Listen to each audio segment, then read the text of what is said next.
y es que no se trata de un área quien es la que descarboniza o la que empieza un proceso de transición energética, es realmente cómo toda la organización visualiza su proceso y entiende en dónde puede descarbonizar. En este episodio de The Talent CEO, un espacio dedicado a conversar con líderes de Latinoamérica, tengo el gusto de presentar a Cristina Di Terlizzi, quien antes era la líder de talento humano en Ecopetrol y actualmente es Principal Client Manager de Heidrick & Struggles en Colombia, una firma global líder en la búsqueda de ejecutivos, consultoría de liderazgo y cultura corporativa. Bienvenida, Cristina. Gracias, Vera. Muchas gracias por invitarme a este episodio.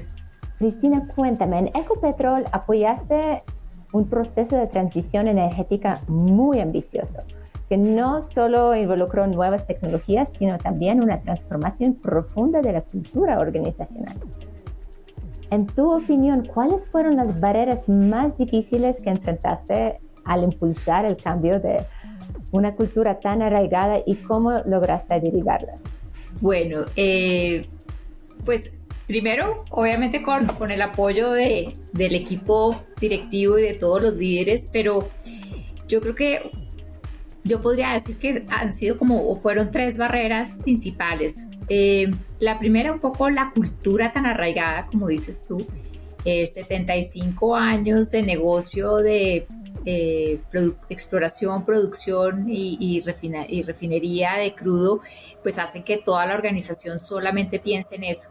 Cuando llegan nuevos negocios de soluciones de bajas emisiones y una transición energética, pues realmente todo el negocio estaba volcado era a entender los perfiles de antes, a identificar las competencias que eran críticas antes y realmente esa cultura de empezar a entender que se requerían nuevos perfiles, que la gente ya no tenía tanta experiencia en ciertos temas específicos, realmente pues generaba una barrera, porque el talento ya no lo estábamos identificando en los mismos lugares, nos tocaba ir a otros países, lo que implicaba unas movilidades importantes, los salarios ya no eran los mismos porque se requerían competencias diferentes y ciertos temas específicamente pues no se habían desarrollado hacía tanto tiempo. Si tú piensas en hidrógeno, si tú piensas en captura de carbono, pues son temáticas que son muy recientes y son muy actuales. Luego ahí no encontrábamos gente con tanta trayectoria,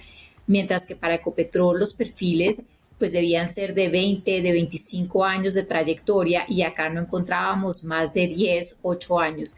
Entonces, ayudar a la organización a entender que había nuevos retos para atraer talento, pues yo creo que fue uno de las grandes barreras y creo que pues tiene mucho que ver con la cultura. La segunda barrera, creería yo, que era la comunicación, porque al final, pues todos estamos oyendo sobre la transición energética, todos sabemos que es una necesidad, todos entendemos la relevancia del cambio climático, pero, pero la transición energética en Ecopetrol implicaba dos cosas: entender nuevos negocios para seguir generando dividendos y rentabilidad, pero al mismo tiempo la transición energética para descarbonizar nuestras operaciones. Y aunque eran dos términos que se utilizaban mucho, realmente había que entender las diferencias. Y en algunas ocasiones se asumía que pues, los 17,000 empleados entendíamos que era y que debíamos saber, pero realmente pues la comunicación era clave para entender estos dos conceptos de la mejor manera y realmente reforzar la comunicación sobre esto pues fue crítico para empezar a mover a la organización hacia todo el tema de transición energética y de entender que necesitábamos ver nuevos negocios. Y yo creo que pues una de las barreras pues más importantes, pero creo que donde hubo más apoyo era en los líderes. ¿Quiénes eran los que estaban liderando esa transición energética? Y yo creo que ahí fue clave tener una visión muy clara, entender hacia dónde íbamos, entender que había cosas que teníamos que dejar de hacer o por lo menos transformar, Y yo creo que ahí los líderes sí fueron una parte fundamental para ayudar a la organización a transitar en ese camino realmente. Entonces, si tú me preguntas, son tres barreras, pero creo que las supimos sortear y pues obviamente, como te digo, siempre con el apoyo pues de las cabezas de la organización, creo que fue siempre mucho más fácil pues apoyar en esa transición. Y cuéntanos un poco de la magnitud de esta transición. O sea, ¿qué porcentaje de la producción lograron transicionar a estas nuevas tecnologías, a estas nuevas fuentes? ¿O cómo fue un negocio aparte? ¿Cómo sobrevivieron estos dos mundos durante la transición? Pues mira, la transición se da, o sea, realmente el reto de Ecopetrol es al 2050 ser carbono neutro. Luego, pues esto es un proceso que toma su tiempo. Eh, pues yo creo que hay, como te digo, dos cosas súper importantes. Una es descarbonizar las operaciones y entonces ahí, pues digamos, cada vez teníamos unos mejores indicadores de gestión en términos de por ejemplo, capturar todo el carbono y entonces al capturar todo el carbono, pues entran nuevos conceptos a la organización, que es una metodología de captura de carbono que tiene unas implicaciones grandísimas en el negocio petrolero. Entonces, pues empezamos a oír y a desarrollar conocimiento en nuevas tendencias, o la geotermia, por ejemplo, pues para generar energía, pero digamos, todo esto ha sido un proceso de transición en las operaciones que hoy existen. Y creo que eso es un tema muy importante que no solamente surge en Ecopetrol, sino en cualquier industria, y es empezar a descarbonizar las operaciones para emitir menos contaminación. Pero paralelo a eso, pues también había que desarrollar nuevos negocios que con una visión de futuro, pues van a traer nuevas oportunidades de crecimiento a la organización y es, por ejemplo, la producción de hidrógeno, que es una apuesta muy grande que pues se estaba haciendo en ese momento, o incursionar en nuevas energías, como por ejemplo la eólica, pues que en este momento también se está desarrollando. Pero eso implicaba pues que había que desarrollar nuevos negocios. Entonces ya no era solamente una mentalidad de descarbonizar, sino una mentalidad de hacia dónde íbamos y cómo a futuro, digamos, se podía compensar lo que se estaba dejando de hacer a un lado para traer nuevos negocios que también generaran esa rentabilidad. Entonces, pues yo te digo, las cifras hasta su momento pues eran muy, muy alentadoras, pero pues no te puedo decir que lo logramos de una porque pues como siempre se ha dicho, pues es un proceso transicional, pero claramente lo que se hacía en los campos y lo que se hacía en la refinería siempre era con un espíritu de innovación para poder cumplir esas metas al 2050.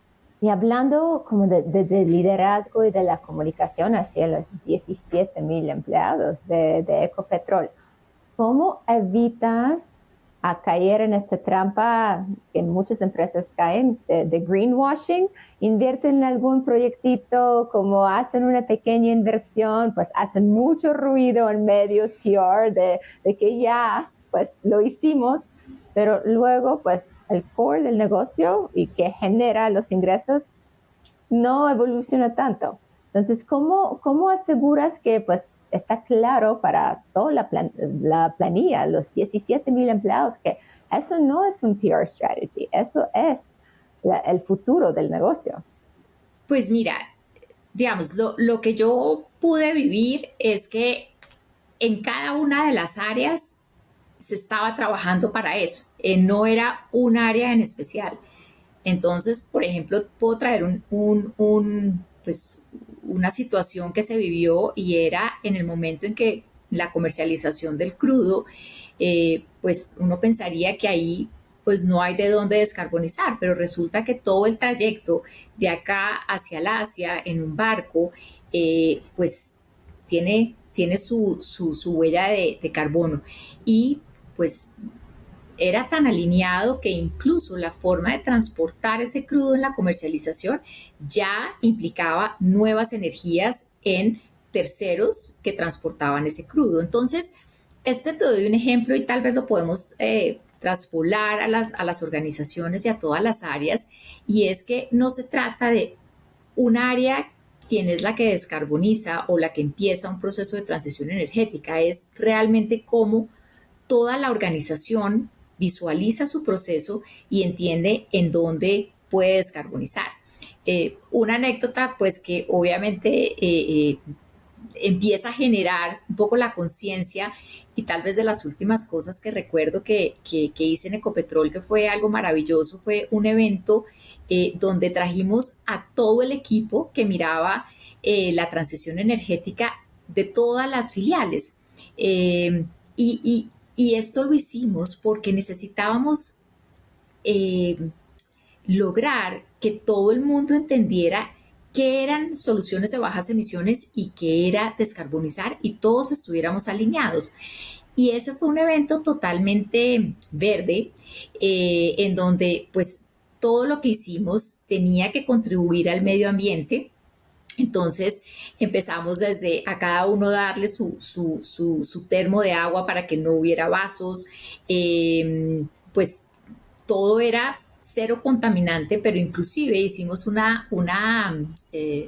assessment, un pequeño assessment personal para saber cada uno cuánto estaba contribuyendo a la emisión pues de carbono. Y nosotros en general en un año podemos digamos, emitir mucho CO2, y casi que son, creo que como 5 toneladas por persona o algo así, y eran preguntas como: ¿en qué te vas a la oficina? ¿En carro pues en transporte masivo, o en patineta o en bicicleta? Y digamos que nos pusimos también una meta como equipo de lograr bajar esas emisiones a partir de hacer cosas mucho más verdes.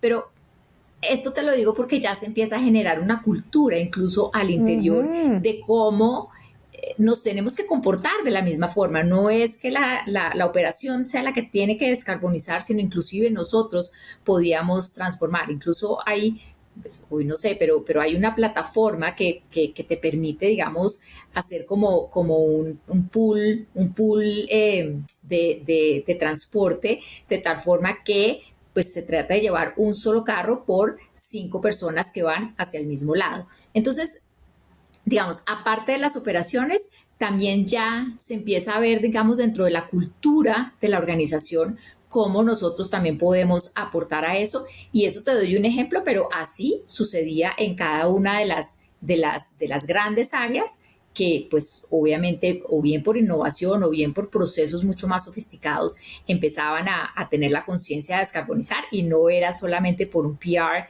o por una noticia, sino realmente con una conciencia de lograr cero emisiones al 2050. Pues qué gran ejemplo de cómo se puede vivir el propósito de la empresa a nivel individual dentro y fuera de su trabajo, porque pues allá es cuando cambies el chip, y pues si yo estoy haciendo mi parte, pues también voy a demandar esta accountability de mi empresa. Estoy haciendo suficiente en mi ámbito laboral, pues porque ya lo estoy viviendo y estoy viviendo esos valores en casa. Entonces me encanta esta historia. Muchas gracias por compartirla. Bueno, y hablando de este nuevo talento que tenías que contratar en Ecopetrol para esta transición energética y que los tenías que traer de diferentes partes del mundo, pues yo creo que post pandemia ha sido toda la tendencia, ¿verdad? Ahora, por lo menos para las personas como tú y yo que trabajamos desde la oficina, pues podría ser en cualquier parte del mundo, porque no estamos atados físicamente a la operación. ¿Cómo has visto esta evolución de la búsqueda de talento a nivel global desde tu perspectiva y desde tu posición en Heidrick & Struggles? Pues mira, la verdad yo creo que el talento se volvió del mundo, y yo creo que es una gran oportunidad. Lo empecé a vivir en Ecopetrol, que inclusive pues uno hubiera pensado que pues el talento tenía que ser local, pero realmente, pues cuando tú tienes procesos tan sofisticados de conocimiento y técnicos, pues empiezas a ver pues, que te toca salir. Y ahí ves varias cosas. La primera, que Colombia está súper bien posicionado, o sea, realmente cuando tú contactas a una persona y le dices, bueno, sobre todo para una empresa tan importante como es Ecopetrol, pero lo he visto en varias, y tú dices, es una posición en Colombia para, no sé, para X negocio, realmente a pesar, digamos, de todas las circunstancias, Colombia es un destino totalmente apetecido por el talento extranjero, pues. Y pues porque hay como una conciencia de que se puede vivir muy bien, pues, de que son las ciudades, independientemente de donde vivas, son desarrolladas, donde hay un talento ejecutivo muy importante, una ética pues muy importante también. Entonces creo que Colombia es un gran destino para atraer talento. Habiendo dicho eso, también vemos que se están llevando mucho talento. Yo te podría decir que también tuve la experiencia con una persona de poder reclutar talento para una compañía petrolera en el Asia, y la gente también se muere de ganas de ir porque, entre otras cosas, el colombiano es un talento primero muy bien formado. Tenemos universidades de gran calibre. Segundo, el bilingüismo es bastante alto. Y tercero, pues nos adaptamos a donde sea. Entonces, lo que estamos viendo es que hay mucho talento que se está yendo al Asia, hay mucho talento que se está yendo a grandes, pues si hablamos del sector oil and gas, a grandes compañías en el Oriente Medio que están reclutando en Colombia y en Latinoamérica. Entonces, yo digo que el talento se volvió global. Ahora estoy manejando, por ejemplo, toda la práctica de energía, y la práctica de energía, pues antes, digamos, uno veía estas compañías grandes que proveían la energía o la comercializaban, y resulta que ahora la competencia es muy fuerte. Entonces, pero no hay tanto talento en Colombia. Entonces, por ejemplo, estamos trayendo mucho talento de Chile, o hay que ver talento en Brasil, y realmente es una gran oportunidad para nosotros, los que estamos en el mundo laboral, de seguir estudiando pues estas nuevas tendencias que se están dando en el mercado, gestión energética, la energía eólica, la solar. O sea, son tendencias que están viniendo y que vienen fuertemente. Entonces, una gran oportunidad para seguir aprendiendo, pero adicionalmente para ver talento en donde tú realmente lo puedas encontrar y haya el conocimiento, te puedes traer el talento. Entonces, yo creo que sí es una oportunidad, pero también es una desventaja porque se puede llevar un talento importante de Colombia. Y hablando del talento que está aquí, que muchas veces lamentablemente en Latinoamérica se queda un poco desapercibido, que es el talento femenino, tanto Colombia como México. Lamentablemente estamos en algunos de los últimos lugares en los rankings de OECD de, por ejemplo, la participación de mujeres en roles de liderazgo como CEOs, CXOs de las empresas públicas, como consejeras en los consejos de administración. Sin embargo, en los últimos años, Colombia está haciendo grandes avances. ¿Nos puedes hablar un poco de cómo lo ves? ¿Qué podríamos replicar en México desde lo que ha funcionado en Colombia para justo promover este talento que pues está aquí? Pues mira, definitivamente yo creo que sí se ha hecho un movimiento muy fuerte de promover el talento femenino en posiciones de liderazgo y en las juntas directivas. Yo soy una convencida que a veces somos las mismas mujeres las que nos ponemos el techo de cristal, pero digamos que también hay una tendencia, bueno, viene una tendencia de atrás un poco fuerte.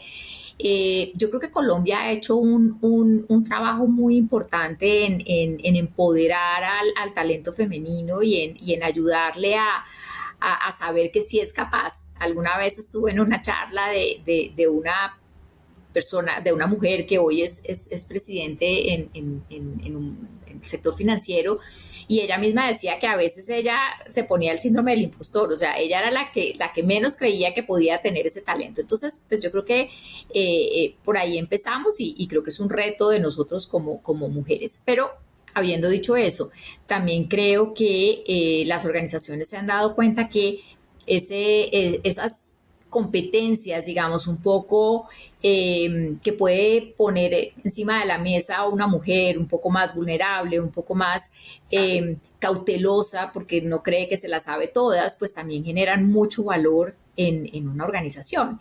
Entonces, pues tengo algunas cifras, por ejemplo, que sí vemos algunas desarrollo, digamos, más grande, por ejemplo, en Colombia, que si comparamos con Brasil, por ejemplo, o con el mismo México, ya digamos en compañías que listan en bolsa, más o menos el 41% de los boards tienen, digamos, mujeres representantes en sus juntas directivas. Y pues yo creo que esto es una tendencia interesante. Yo diría no tanto porque haya mujeres, sino porque creo que le están dando un toque también un poco diferente en esas juntas directivas. Entonces, creo que ahí es cuando empieza a haber un valor realmente importante. En alguna ocasión tuve un cliente que cuando, pues también en otra de mis épocas de Headhunter, teníamos un cliente que la terna solo debían ser mujeres. Era complejo, era bastante complejo, sobre todo hay unos cargos que por alguna razón eh, parecería como que hay un prejuicio de que solamente pueden ser hombres, y era súper retante en ese momento. Yo creo que hoy en día menos, pero sí creo que la razón por la cual existen esas políticas es porque además la diversidad hay que promoverla. No solamente es decir, sino es entender, bueno, en dónde queremos estar, por qué debe haber mujeres, cuál es el valor de eso. Y creo que ahí está como la clave para seguir creciendo y, digamos, no es acaparando, pero sí creo que una equidad puede generar realmente, pues, incluso diversidad de ideas, capacidad de discutir de una forma diferente, y creo que ahí está el valor pues, de la diversidad realmente. Entonces, creo que venimos mejorando, creo que todas estas asociaciones de mujeres donde se juntan y más hay una como sororidad, más que una competencia, creo que han ayudado mucho a posicionar el talento femenino y bueno, y creo que las mujeres que hoy tenemos como CEOs están haciendo un papel muy importante y están dejando muy bien el nombre de las mujeres en cargos directivos.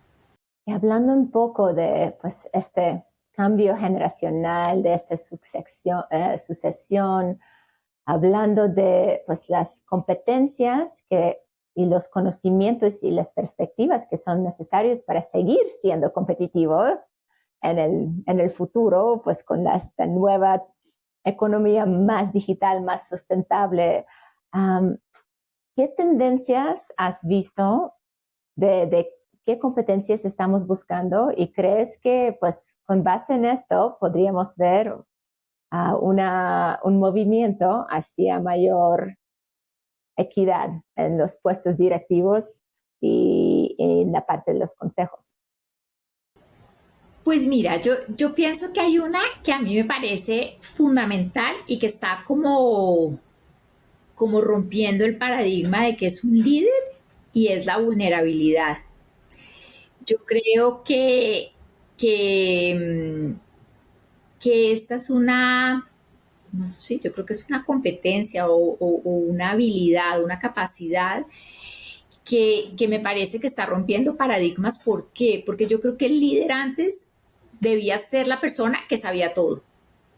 Y entonces la posición, cuando tú sientes que tienes que saber todo, pues es una posición pues demasiado ambiciosa, porque el líder no siempre se las tiene que saber. Lo que pasa es que sí debe hacer buenas preguntas, sí debe guiar, sí debe tener la capacidad de entender cuál es el problema. Muchas veces el problema ni siquiera está bien definido.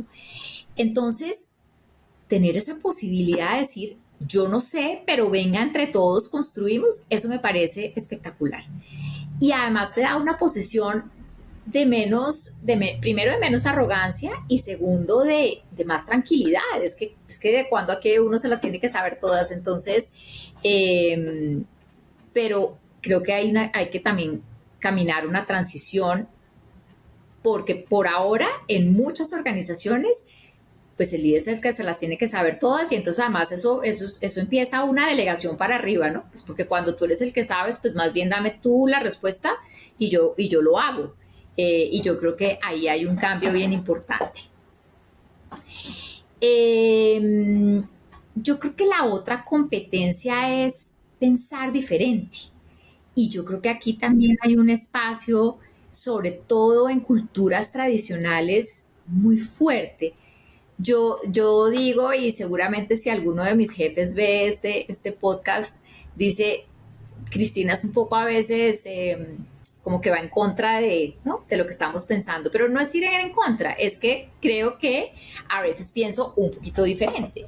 Y entonces yo creo que eso pues genera valor, ¿sabes? Genera remesón, pero genera valor. Y yo creo que hoy en las organizaciones que requieren lo que tú dices, o sea, hoy hay tanta data, tanta información, que si tú no estás a la vanguardia de entender qué es lo que te está pasando, pues te deja, te deja el bus, ¿sabes? Porque ya casi que nada puede ser como la estrategia de hace 2 años, o sea, tiene que cambiar totalmente. Entonces, esa capacidad de pensar diferente creo que también es bien importante. Y yo creo que, pues algo que es difícil de explicar, pero yo creo que es que genera un valor es como la autenticidad, ¿no? O sea, tú eres, tú eres el líder, pero con todo, con tu rol en la oficina, pero en tu casa,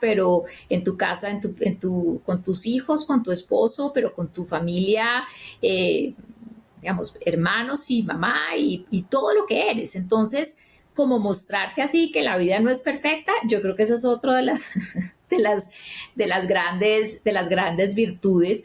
Y eso me ayuda a conectar con otra que creo que es fundamental y que además la estoy viendo, por ejemplo, en unos estudios. Heidrick tiene un área de investigación y desarrollo maravillosa y hace muchos estudios y una de las cosas que se está viendo, digamos, poco de lo que está pasando en el sector financiero, es que precisamente el líder era como el que se las tenía que saber todas. Y entonces la no posibilidad de ver qué estoy haciendo más, o sea, como el self-awareness que uno debe tener, pues en algunos negocios tradicionales les está impidiendo innovar, porque como pues nosotros venimos haciendo todo así nos ha resultado el negocio, pues entonces tú no ves en dónde tienes que seguir creciendo o seguir aportando. Entonces, el self-awareness o el entender que tú te puedes saber muchas, pero no te las sabes todas y que por el contrario tienes que seguir avanzando, creo que esa es una competencia muy importante y es, por ejemplo, es algo que nosotros vemos que es crítico para determinar el potencial de los líderes. O sea, tu capacidad de decir, yo soy bueno en esto, pero me falta acá y voy a estudiar y voy a hacer cosas distintas para llegar allá. Creo que son competencias súper críticas en el mundo tan volátil de hoy en día. Pues muchísimas gracias por compartir tu visión del liderazgo sustentable en el futuro, las competencias que debemos de estar buscando en este nuevo talento que toma riendas de los negocios tradicionales. ¿Hay alguien a quien debemos de invitar a este podcast que también nos podría compartir sus aprendizajes de transformación digital y cultural? No, pues se me ocurren muchas personas, entre ellas mi hermana, por ejemplo. Pero sí, porque creo que ha juntado el mundo de la transformación digital con el mundo de talento, y creo que es súper importante. Y, y, bueno, creo que a todos estos nuevos CTOs que han hecho realmente una transformación de ciertos roles que antes parecían de apoyo al negocio y que hoy son críticos en el negocio, pues realmente sería maravilloso que los pudieras entrevistar y que a veces uno siempre piensa que el core de negocio es el que está llevando pues la rienda, pero realmente hay muchas áreas atrás que son fundamentales para que eso se dé. Y creo que la integración hoy de los líderes y de las áreas realmente están generando ese valor que necesitan las organizaciones y que son las que hoy están realmente volando y con cifras interesantes en términos de crecimiento. Excelente, pues nos encantaría hablar también y entrevistar a tu hermana Claudia. A lo mejor nos puedes adelantar un poco más de ella, porque luego tengo una pregunta para ti, ya que nos cuentes qué hace Claudia. No, o sea, te lo digo porque creo que desde, o sea, desde otra perspectiva, yo digamos que he tenido, yo creo que la suerte de estar como en los dos lados de la mesa, en el mundo corporativo, pero en el mundo de la consultoría. Ella, por el contrario, ha estado siempre como en el mundo pues, del negocio, y creo que tiene una visión muy interesante, como te digo hoy, de toda la transformación digital y del talento, ¿no? Entonces, creo que ella nos puede ser una fiel testigo de cómo lograr toda esta transformación digital y el reto que tiene pues los líderes, porque hay veces uno piensa que la transformación digital está en cabeza de una sola persona que entre otras cosas hoy casi que se la están dando al rol de talento humano, pero realmente es un tema cultural que ella les puede contar de forma muy anecdótica y muy interesante para, no sé, digamos, para beneficio de las organizaciones que están en ese mundo de la transformación digital y que están transicionándola también. ¿Y cómo sucede que en la misma familia hay dos mujeres impresionantes? Bueno, que no lo mencionaste, creo, pero Claudia era durante 10 años la cabeza de recursos humanos de Alpina, ¿verdad? Viendo temas de Sí. transformación de talento, transformación cultural. Tú en Ecopetrol viendo esta transición energética. O sea, y además, pues en una cultura pues bastante tradicional en general en Colombia, ¿verdad? Entonces, cómo es que de la misma familia salen dos mujeres tan maravillosas? Cuéntanos, ¿qué hicieron bien tus papás? Ah, primero, gracias por las flores. No, yo creo que no, hicieron bien muchas cosas, pero yo creo que dos que creo que son bien importantes. Primero, eh, que aunque somos juiciosas, a veces no somos tan obedientes y creo que eso en ciertas, mucho eso creo que te permite, digamos, tener un criterio y poder, no sé, tener alguna discusión. Que no, porque creo que esto es un mundo donde no siempre hay que hacer caso, sino pues obviamente uno hace caso en la medida en que pues ve el propósito y que esté alineado pues, con el negocio, pero creo que también es como la capacidad de disentir que genera valor, y yo creo que ahí las dos nos parecemos bastante. Pero por el otro lado creo que tenemos como una característica que hoy, y tal vez esa me faltó decirte, pero creo que es fundamental en todos estos roles de liderazgo de mujeres que estamos viendo, y es la empatía. Yo creo que las dos somos bastante empáticas, digamos, en un mundo donde a veces los resultados son los que priman, y creo que la empatía y la capacidad de entender al otro y sabes, como de saber que se puede permitir el error, creo que pues es algo que tal vez nos caracteriza a las dos. Entonces, pues yo creo que de ahí es la cuna de recursos humanos, porque mi papá era un ingeniero así a carta cabal, pero también muy empático. Entonces creo que por ahí es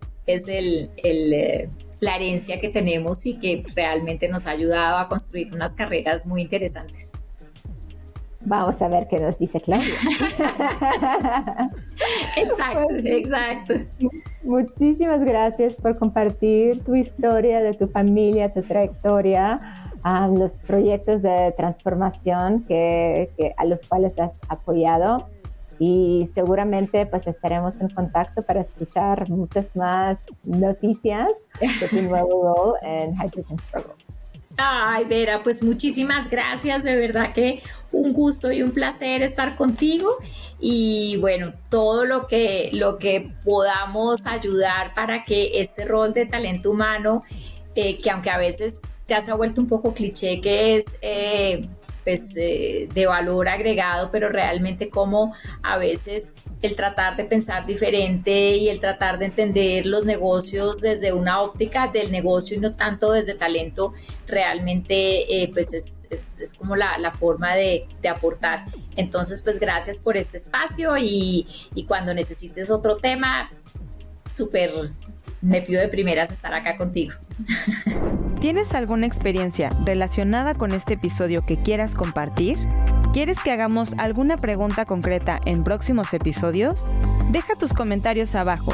Gracias por tus ideas.